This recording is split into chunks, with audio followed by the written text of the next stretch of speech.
Hi, my name is Nick Anderson, and thank you for joining us tonight on The Nick Anderson Show. I have a fantastic band called The Missing Letters.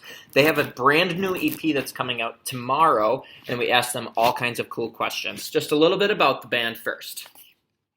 All right, The Missing Letters, preferring to work the old-fashioned way, have seen the country out of the window of a rusty yellow van and have played alongside genre giants. Most notably Soundgarden, Modest Mouse, Bon Jovi, Cage the Elephant, Adelita's Way, Soul Asylum, The Tubes, Pearl Jam, and Neil Young. They're eager to bring sonic sweetness to the masses once more, and this band is one you definitely want to keep your eye on.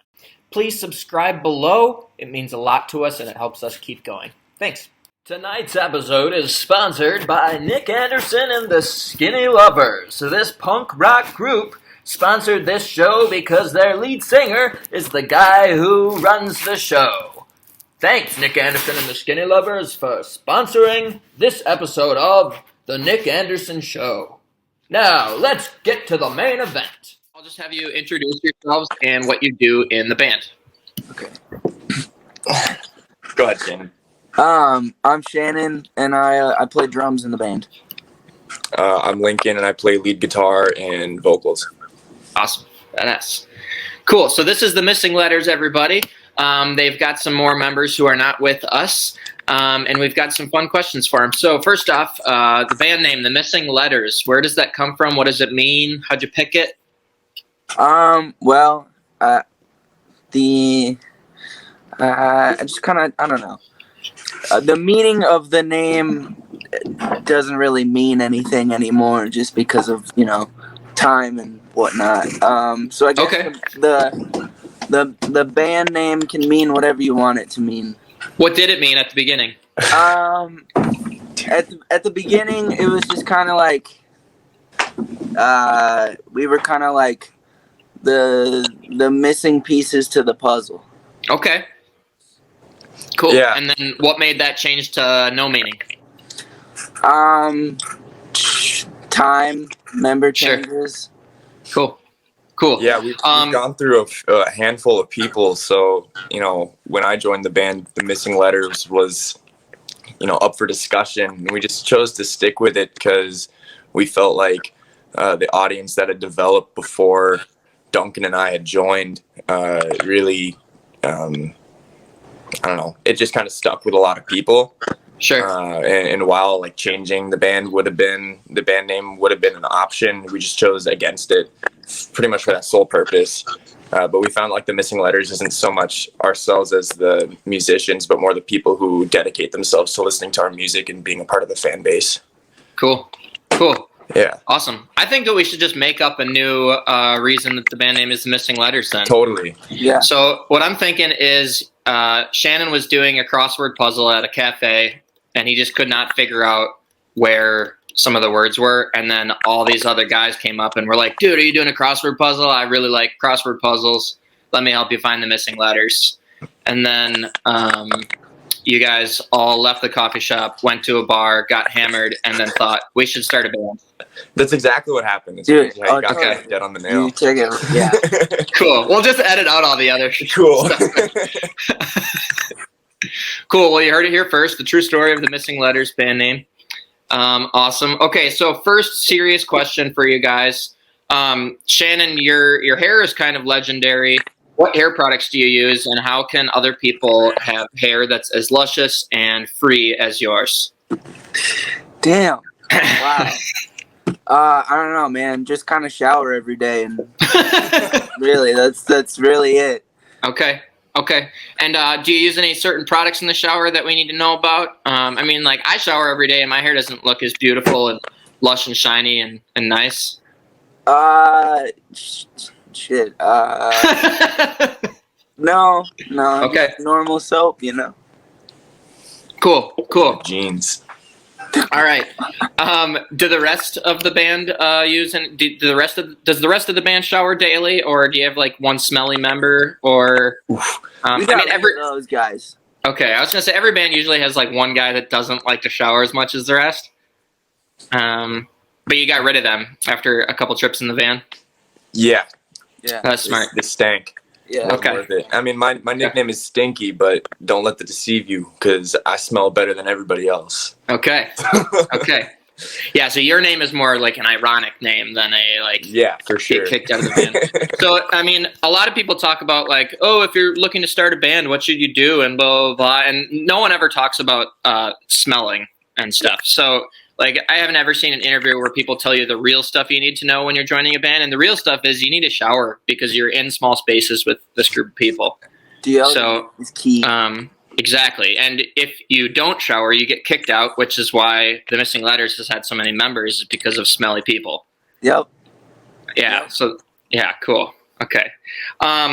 Okay, so both of you, let's see, on the right, Lincoln, you have kind of not very much facial hair, and Shannon, you've got a lot of facial hair. Lincoln, do you find that you keep your facial hair trimmed because you have such a beautiful chin? No. I got a girlfriend who gets on my case about beards and mustaches, and I try to grow it out as often as I can. I actually prefer having a beard, but but I've been shaving it lately. Yeah. Okay, Shannon, do you have an ugly chin? Is that why you? Nah. It's pretty nice, but I like to be warm, man. Yeah, me too. I actually just shaved my beard a little bit today, and it looks nice. Thank you. I appreciate that. Okay, now we're gonna get to some real questions here. Shannon, you are a fantastic drummer. You're also a fantastic performer. Who is your favorite drummer, and who has inspired you the most as a drummer? They can be different people or the same. So who is your favorite drummer first? That's a hard question, man.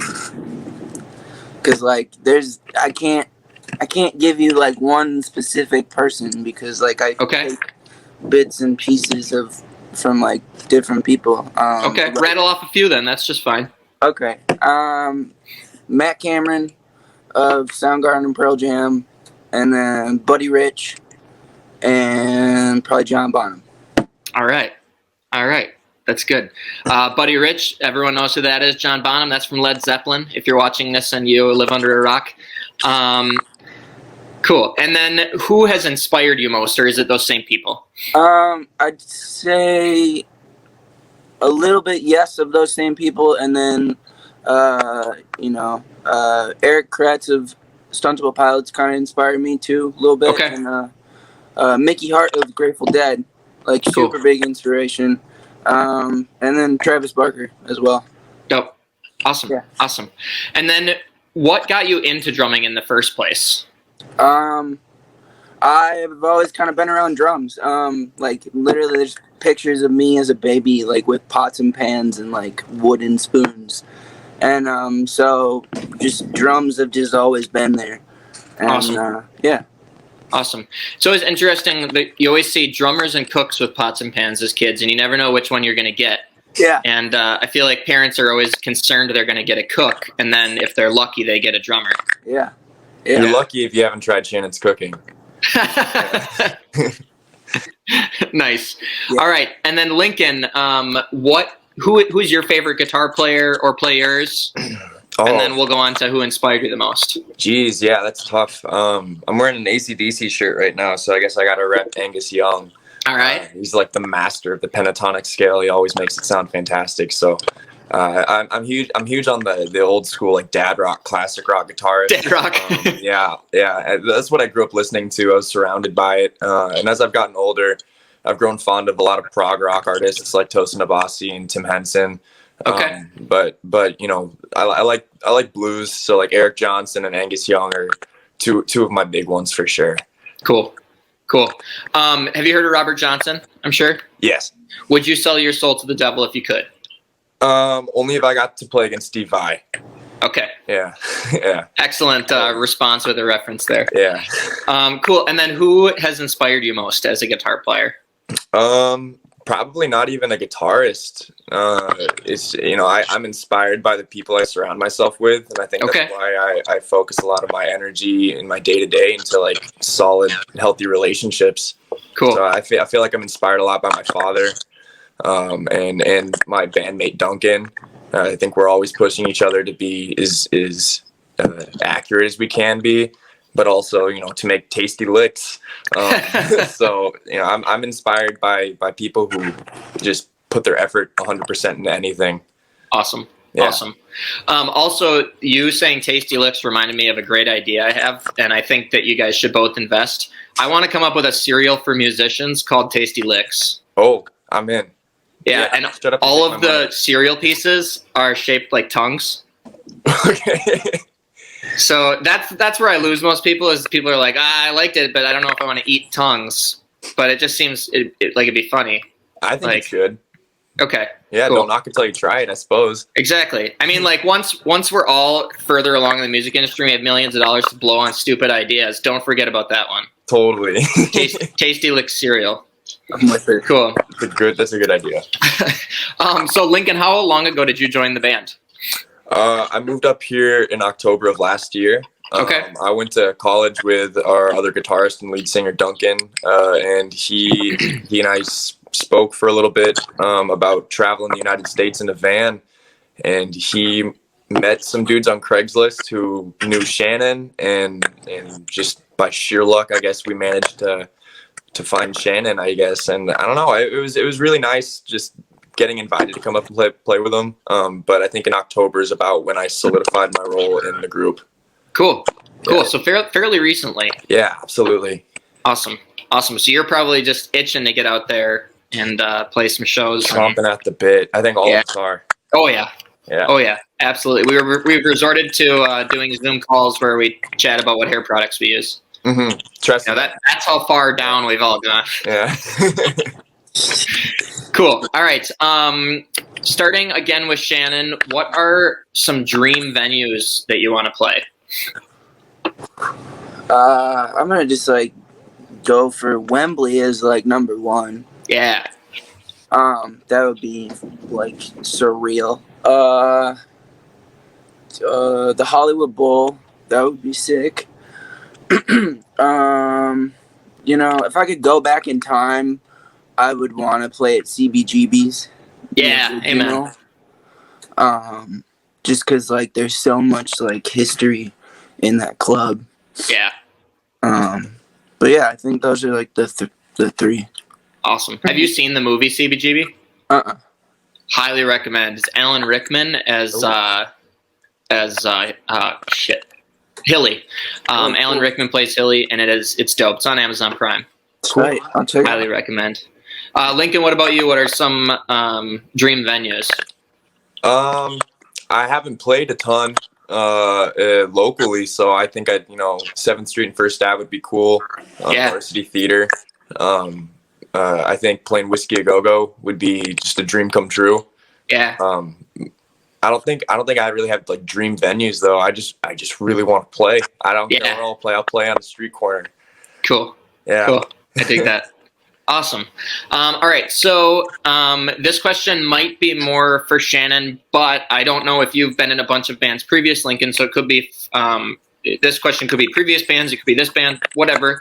What's the funniest or best fan story that you have? Something funny or goofy a fan did, either at one of your shows or through mail or social media or whatever. What's a good fan story you can share?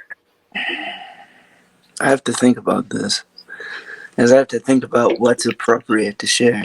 Oh, it doesn't have to be appropriate. Okay. Well, you can leave names out if it's inappropriate too. well, okay. So it's not really a fan story. It's more just kind of a road story. Okay. But we were on tour and we stopped somewhere in Iowa, and I don't even know, just to crash out for the night. And we're all just hanging out at this gas station and fucking around in and outside of the van. And then out of the corner of my eye, across the street and fucking way in this field is this object moving, and it's coming towards the gas station. And I'm what the fuck is that? And then it turns out to be this girl, and just wandered out of the field. and like wandered into the gas station. And Children of the Corn. and I was like, he's about to tell me some alien story shit. Like, close, but yeah, dude, she just like wandered out of the field and like came up and talked to us, and first thing out of her mouth was like, "Hey, do you got a lighter I can borrow?" And I was like, "Sure."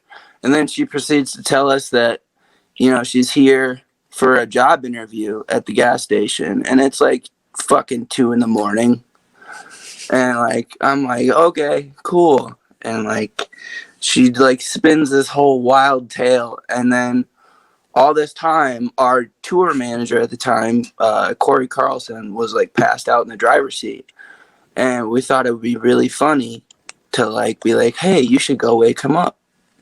So like we fucking like told her to go in the passenger seat, and like she started poking him, and then he like woke up and he looked at her and he was like, "Who the fuck are you?"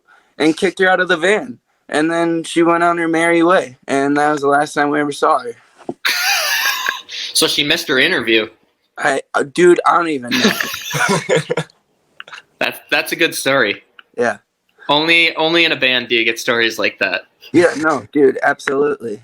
Like, yeah, and for real. Yeah. Strange things happen at 2 a.m. at gas stations. Yeah. Always. Totally. Always. I'd watch a documentary solely of people just exploring gas stations at 2 a.m.